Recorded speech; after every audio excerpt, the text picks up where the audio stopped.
Hi there, I'm going to show you how to change the battery on this Lincoln key fob. This is out of a 2020 Lincoln. They also have a different style of key fob. It's closer to like an egg shape, and I'll put a little link right here. And so for this key fob, what you need is a flat blade screwdriver like that. A small one is best, and then also your replacement battery. This takes one of these 2450s, and you can get these on Amazon. They're pretty inexpensive. And there's a link below in the description. I will take you straight to Amazon. All right, so for this one, you want to take out this key. So push down here and pull out. And at this point, you can take your key you just removed, put it in right here, and just pop this up. Now, this will fling up if you let it. So just keep your hand right there.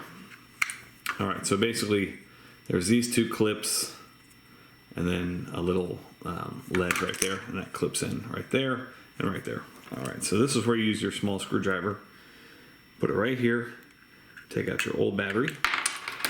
Now take your new battery, put it in this side first, press it down, and this, you want to put it in this side first, and then push those middle clips in, replace your key, you're all done. Thanks so much for watching.